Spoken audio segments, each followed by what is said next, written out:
One of the biggest wealth transfers in American history has begun, and hardly anyone is talking about it, or even knows it's happening. I wouldn't even know it's happening if I didn't read it in the Farmer's Almanac the other day. Amazing book.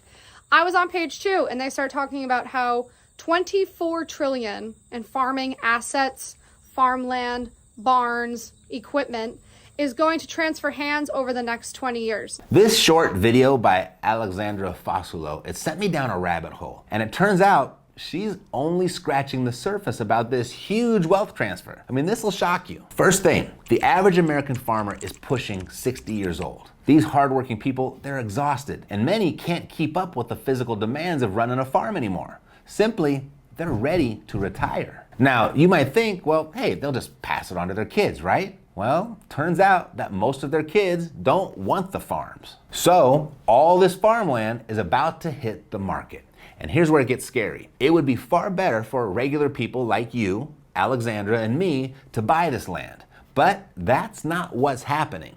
I've talked to some of the farmers in this area. They've told me some disconcerting information that some firms, some investment conglomerates are kind of quietly approaching these farmers. They show up with a check. And it's not that these small farmers want to sell out to corporations. You know, that doesn't sound great to them either. It's just that at the end of their farming careers, they're exhausted. Some of them have debt. They're just trying to figure out a way to ride out the rest of their exhausted lives, basically.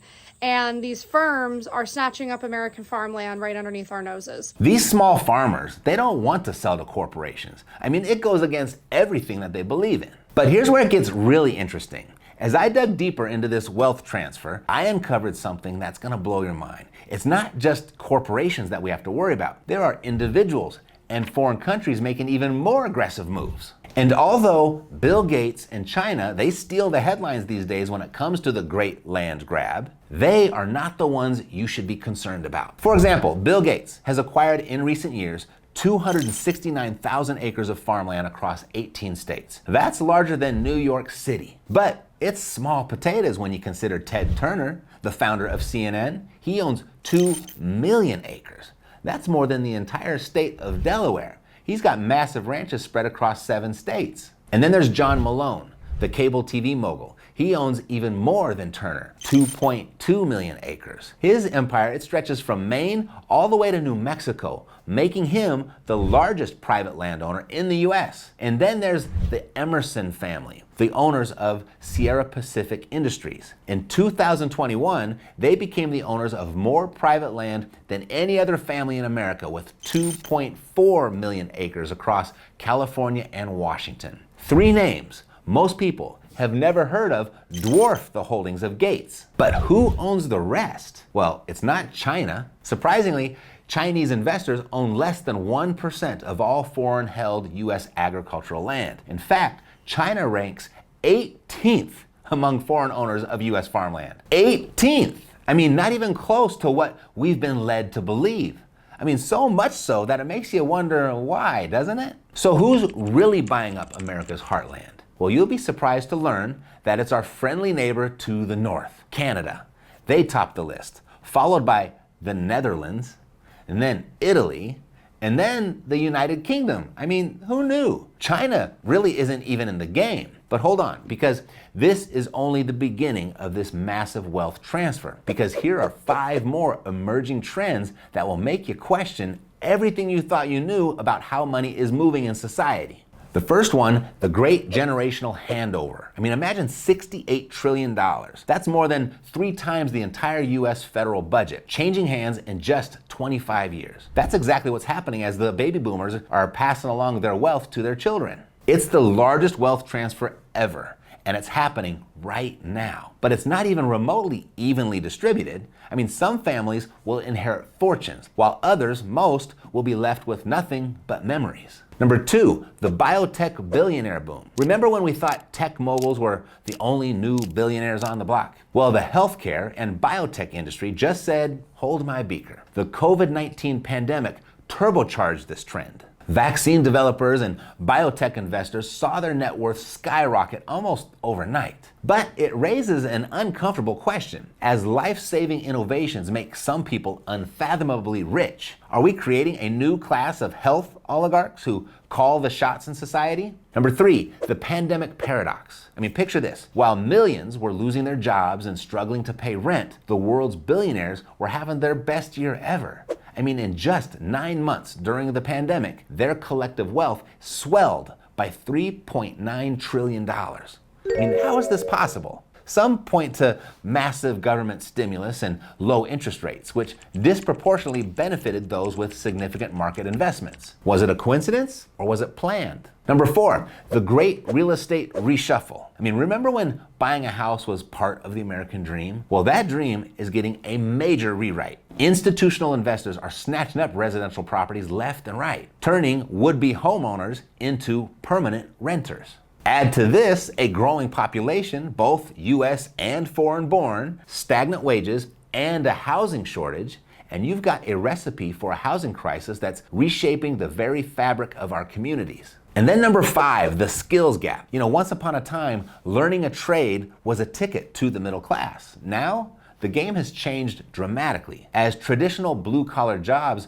lose ground to automation, we're seeing a massive shift in what it means to be skilled labor. On one end, we have highly specialized tech workers that are commanding 6-figure salaries fresh out of college. And then on the other, we have a growing gig economy of social media influencers and e-commerce entrepreneurs. And then the middle? Well, there's no interest in becoming a plumber, an electrician, or a carpenter anymore. I mean, it's all vanishing before our eyes, taking with it the traditional pathways to financial stability. And these trends aren't just numbers on a page, they're reshaping our world in real time. And I know what you're thinking. Hey, Matt, this is all great info, but what the heck can I do about it? I'm not a billionaire or a foreign investor.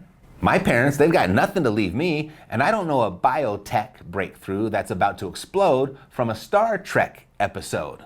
Well, I've got good news for you.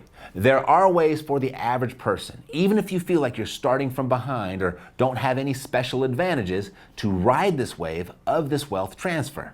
So let's dive into 5 practical steps that you can take right now to secure your financial future. Number 1, live below your means and automate your savings. I mean, this isn't just about pinching pennies, it's about strategic spending. So start by tracking every dollar for a month. You'll be shocked at where your money is really going. Then set up automatic transfers to your savings account the day after your paycheck hits. I mean, even if it's just $50 a month, that habit will compound over time. Every billionaire started somewhere, and living below your means gives you the capital to invest in your future. Number 2, invest in your education and your skills. I mean, the job market, it's changing at warp speed, and the skills that are valuable today might be obsolete tomorrow. I mean, you can almost guarantee it, but don't panic. This is an opportunity. Look into online courses on platforms like Coursera or edX. Many are free or low cost. Focus on skills that are in high demand and hard to automate, like data analysis, digital marketing, or UX design.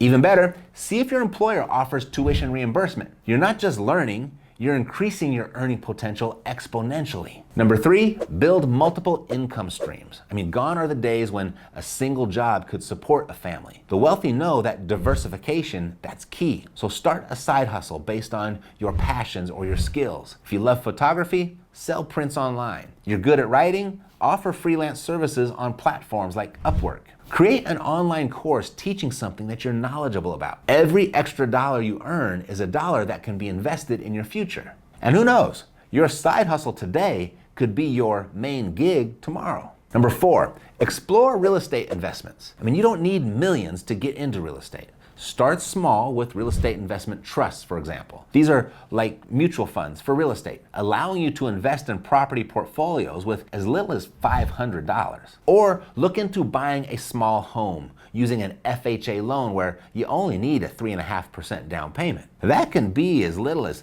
$10,000 in most parts of the country. And if you don't have the down payment, there are programs and grants that will hook you up. I uploaded a list of them for you at zerodownkit.com. The idea is to live there for a year or so, not forever, just a year or so, save another down payment, move out, turn that one into a rental, and then buy another. As you build capital, consider house hacking, buying a multi-unit property, living in one unit and renting out the others. Your tenants could essentially be paying your mortgage. And then number 5, stay informed about financial trends. Knowledge, it truly is power, especially when it comes to finance. Make learning about money a daily habit. Follow financial news sites. Subscribe to newsletters from reputable sources like the Wall Street Journal or Bloomberg. Listen to podcasts during your commute, like Planet Money or Freakonomics. They break down complex economic concepts in very entertaining ways. Subscribe to this channel. The goal is to understand the big picture of how money moves in our economy. When you understand the game, you can play it more effectively. Now, none of this is about getting rich overnight. It's about positioning yourself to benefit from the massive wealth transfer that's happening right now. A rising tide, it lifts all boats, and the tide is rising. So you want to get some of your own boats in the water, like right now. Every step you take, no matter how small, puts you ahead of where you were yesterday. The wealthy aren't privy to some big secret. They just understand how money works and how to make it work for them. And now you can too. But here is where it all comes together in a very simplified and easy way. I mean, if you want to kill multiple birds with one stone, consider making a full or part-time business out of acquiring income-producing real estate. And here's why. You're investing in a tangible asset that historically appreciates over time. You're building multiple income streams through rental income and potential property flips. You're forced to learn and upgrade your skills in areas like negotiation, marketing, property management, and market analysis. You'll naturally build a network of real estate professionals, contractors, and fellow investors. You'll rapidly increase your financial literacy as you navigate deals, financing, and tax implications.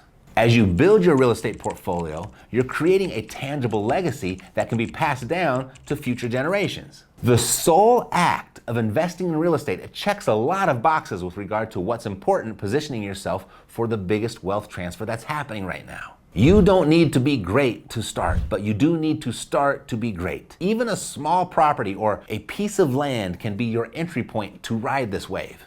This wealth transfer, it's happening whether you like it or not. But now that you know what's really going on, you have the power to take action. If you happen to have a full-time day job and you're wondering where you'll find the time, well, I pulled this video out special for you to watch next. It'll show you how you can pull off being a real estate investor in as little as an hour a day. The wealth revolution has begun, and it's time for us to claim our piece of the pie. Thanks for watching. I'll see you next time. Take care.